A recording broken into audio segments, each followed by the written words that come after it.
Alors, mon premier invité pour cet agenda s'appelle Pascal Archimède. Bonsoir Pascal. Bonsoir Judith. Voilà, là c'est la bonne. Alors Pascal, vous êtes auteur d'un ouvrage intitulé Musique en formation linguistique professionnelle, un ouvrage qui est sorti l'année dernière.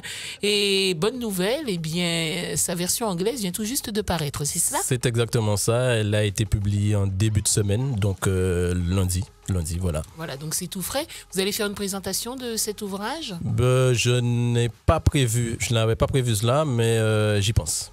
Peut-être pas forcément maintenant, mais dans un futur proche. En tout cas, nous, on va déjà présenter cet ouvrage en radio. Alors, en fait, musique en formation linguistique professionnelle, c'est une méthodologie que vous avez mis en place pour pouvoir mieux parler l'anglais. Pas forcément dans le milieu professionnel, aussi dans la vie de tous les jours, ou plutôt dans le milieu professionnel? Alors, bon, je me présente déjà dans un premier temps. Donc, comme vous l'avez dit, je suis Pascal Archimède. Je suis traducteur-interprète anglais-français, français-anglais. Et je suis également formateur en anglais. Donc, je travaille principalement en entreprise. Et c'est dans ce cadre-là que j'ai mis en place, que j'ai inventé une méthode d'apprentissage de l'anglais à partir de la musique. Il faut savoir. Alors, ça veut dire que vous êtes aussi quelque part musicien? Je suis pas musicien, mais j'adore la musique. D'accord. Et la musique m'inspire, la preuve. La preuve, j'en ai fait un livre. Donc, pour revenir à votre question, cette méthode peut être appliquée effectivement. Donc, je l'ai mise en place dans un cadre professionnel, mais elle peut être utilisée dans différents cadres et également dans l'enseignement général, bien entendu. Alors, en fait, c'est à partir des chansons anglaises, que on peut apprendre justement la langue de Shakespeare. Alors, c'est une méthode qui n'est pas forcément nouvelle, puisqu'il y a déjà de cela quelques années, certains enseignants utilisent cette méthode pour pouvoir apprendre l'anglais à leurs élèves. Moi, je prends mon cas, on a beaucoup utilisé les supports des chansons de Bob Marley pour apprendre l'anglais. C'est vrai que ça passait beaucoup plus facilement et beaucoup mieux. Et donc, vous vous êtes dit, pourquoi pas, vous allez étoffer cela davantage. Alors, je suis entièrement d'accord avec vous. Alors, pour revenir à mon parcours, donc, avant d'être formateur en anglais, j'ai été enseignant. Donc, j'ai enseigné le français à des anglophones et l'anglais à des francophones, tous les niveaux, primaire, secondaire et universitaire. Et j'ai remarqué qu'effectivement, dans le cadre de l'initiation en anglais, la musique est utilisée et plus on avance dans le système éducatif scolaire, moins on l'utilise. Donc, en initiation, on l'utilise pas mal. Au collège, un peu moins. Au lycée, beaucoup moins. Et quand on rentre dans le cadre universitaire et dans le cadre de la formation professionnelle, pratiquement pas du tout. Donc, il y en a qui l'utilisent, mais pas souvent. Donc, du coup, j'ai décidé de rebondir sur ce manque parce que d'un point de vue pédagogique, c'est un manque. Et à partir de là, je me suis dit, bon, je vais essayer de mettre en place je vais mettre en place un module, une méthode de formation. Donc, l'idée en elle-même, c'est à partir d'une chanson de l'artiste préféré du stagiaire. Donc, déjà, je l'implique déjà dans son processus de formation. Je mets en avant, je développe un certain nombre d'activités afin de renforcer et de développer les 4 compétences linguistiques que sont la lecture, l'écriture, l'écoute et le parler, en y ajoutant une touche culturelle qui, pour certains linguistes, serait la 5e compétence linguistique.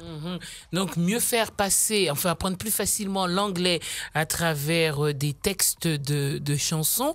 Alors, ce qui est bien, vous venez de nous le dire, c'est que le stagiaire participe, puisque c'est lui qui choisit ces chanteurs ou ces chanteuses qu'il apprécie.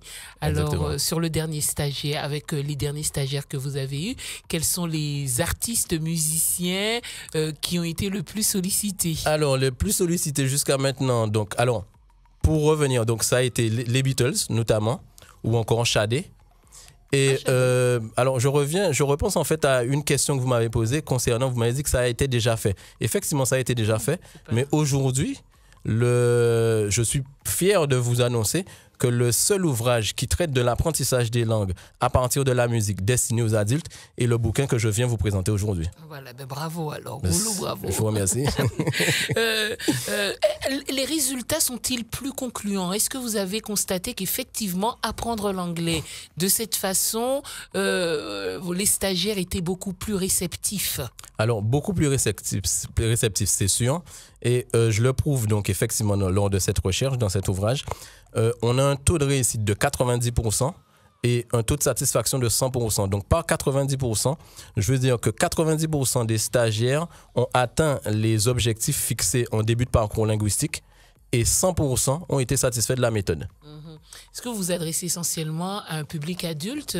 Les jeunes apprécient énormément la musique anglaise, beaucoup d'artistes issus de la Jamaïque ou autres, hein, où l'anglais n'est pas forcément le British English, hein, c'est un anglais avec beaucoup d'argot. Est-ce que là aussi, vous avez des adultes qui vous ont dit, bon ben moi j'aime bien certains titres peut-être de la nouvelle génération jamaïcaine, et j'aurais bien aimé apprendre hein, à travers justement ces textes? Bien sûr que oui, bien sûr que oui. Encore une fois, comme je vous le disais, Judith, l'idée c'est vraiment en fait de choisir une chanson de l'artiste préféré et à partir de là, mettre en place un certain nombre d'activités de manière à développer et renforcer les compétences linguistiques et surtout atteindre les objectifs. Parce que bon, on est quand même dans un... Comme ça se passe, comme la majorité des formations sont dans un cadre professionnel, il y a quand même des objectifs professionnels à atteindre. D'accord. Donc, objectif visiblement très rapide. Alors, c'est vrai que vous avez utilisé cet adage. On constate, hein, tout le monde, qu'on retient beaucoup plus facilement les chansons que les leçons. Donc, tant qu'à faire, eh bien, autant joindre l'utile à l'agréable. Qu'est-ce qui était le déclic pour vous, justement, pour faire cette méthode? Alors, au départ, donc, comme je vous l'expliquais tout à l'heure, c'est que j'ai beaucoup travaillé donc, avec différents types de publics, que ce soit des enfants, des adolescents ou encore des adultes. Et j'ai remarqué qu'effectivement, la musique, la musique les touchait pour plusieurs raisons. Parce que déjà, dans un premier temps, la musique rétablit l'harmonie entre les deux hémisphères cérébraux. Du coup, le stagiaire est plus réceptif et il assimile beaucoup plus facilement. La musique détend et désinhibe.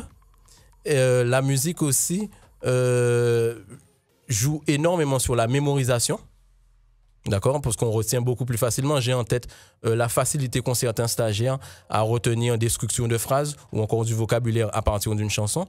Et aussi, la musique éduque l'oreille d'un point de vue linguistique, parce qu'il faut savoir que jusqu'à l'âge de 12 ans, l'oreille se forme au système psychoacoustique, donc au son de notre langue maternelle. Et passé l'âge de 12 ans, les sons inconnus ne sont pas relevés. Donc, du coup, j'utilise la musique de manière à pouvoir éduquer l'oreille d'un point de vue linguistique et surmonter cette surdité pathologique, entre guillemets. Alors, musique en formation linguistique professionnelle. C'est vrai qu'on a beaucoup parlé de l'anglais, mais est-ce que cette méthodologie s'applique à toutes les langues? Ben justement, alors, la méthodologie, aujourd'hui, moi, je l'ai mise en fait dans un cadre d'anglais, parce que bon, je suis formateur en anglais, comme je vous le disais, mais cette méthode peut être utilisée dans toutes les langues et également à tous les âges. Donc, comme je vous l'expliquais, moi, je l'ai faite dans un cadre professionnel, mais c'est une méthode qui, j'espère, un jour sera généralisée et qui sera accessible aussi à l'enseignement général. D'accord. Si je vous demande, par exemple, de me faire un cours à partir d'une chanson, moi, je sais pas, je vais prendre n'importe qui, allez, Beyoncé, par exemple. D'accord. Oh là là, quelle chanson que je pourrais bien choisir, il y en a tellement. Hein. Donc, à partir d'une chanson de Beyoncé, par exemple, ou de Rihanna ou autre, hein, oh là là, quel exemple de Usher, que j'aime bien. Oui. OK. Donc, à partir de là, comment ça va se passer? On écoute d'abord la chanson en boucle. Je vais vous expliquer. En gros, alors, dites-moi tout. Déjà, dans un premier temps, donc, comme je vous le disais, l'idée, c'est de mettre en adéquation les objectifs pédagogiques, le niveau linguistique, donc votre niveau linguistique, Judith, et le contenu de la chanson. D'accord? Donc, la présentation qui suit est un tronc commun, je dirais. Déjà, dans un premier temps, je vous ferai écouter la chanson sans support écrit. Okay? C'est ce que moi, j'appelle la phase d'écoute passive. L'objectif, c'est de vous faire découvrir la chanson et de créer un environnement détendu propice à l'apprentissage. Dans un premier temps. Ensuite, je vous remets le script sous forme de texte lacunaire, donc ce qu'on appelle un texte à trous, et je vous invite à l'écouter et à compléter le texte. Là, on rentre dans ce qu'on appelle la phase d'écoute active, c'est-à-dire qu'on travaille à partir de la chanson. Ensuite, on va traduire la chanson ou en fonction de votre niveau linguistique, on reformulera, ça dépendra. Ensuite, on va passer à l'explication du texte d'un point de vue linguistique, l'objectif étant d'aborder des points de grammaire, de vocabulaire et de phonétique. Et ensuite, on élargira les échanges autour du thème et là, ce sera vraiment l'occasion de renforcer autant votre oral que votre écrit. Encore une fois, il existe une multitude de façons de développer cette approche. Ici, l'idée étant vraiment de rebondir sur vos acquis linguistiques et de vous inciter à vous exprimer en mettant en place des méthodes interactives et motivantes. Voilà, ça doit être sympa, hein, justement, d'apprendre dans ces conditions. Merci beaucoup, Pascal Archimède. Vous êtes guadeloupéen, mais vous vivez à Paris. Oui.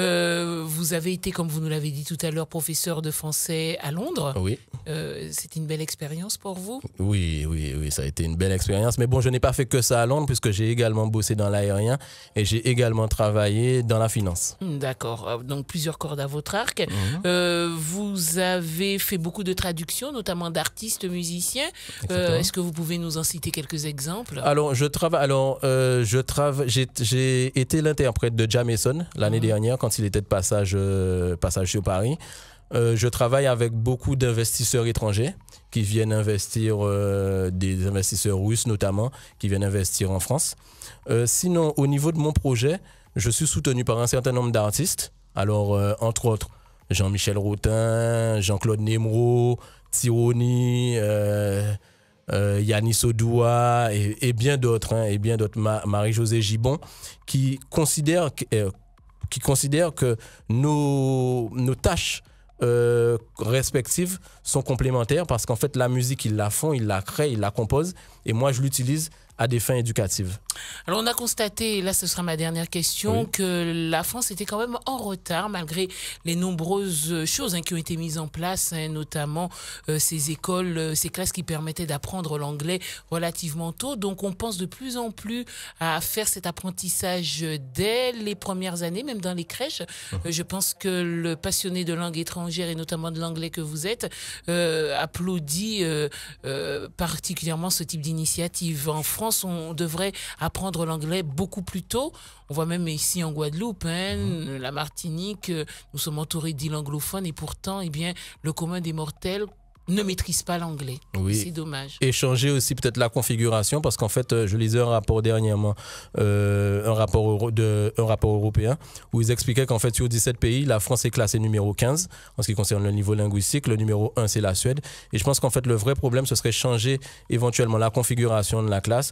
Je pense que si on veut faire parler les gens, dans une classe de 25-30, c'est pas possible, alors qu'en Suède, ce sont des petits groupes de 6, 8. Et là, en fait, on pratique vraiment. Thank you so much. You're more than welcome. Et si vous voulez un peu plus de précision concernant le livre, il y a une page Facebook, la page Facebook du livre, Musique en formation linguistique professionnelle, Musique en formation linguistique professionnelle. Sinon, j'ai un site personnel internet, www.yourenglishproject.com. Thank you, musique. Alors, comment vous traduisez ça, musique en formation linguistique professionnelle? En anglais, vous voulez dire? Of course. Music in professional language training. Okay. An innovative approach. Thank you so much. You're more than Pascal. welcome, Judith. Take care of yourself. Bye-bye. All right, you're welcome.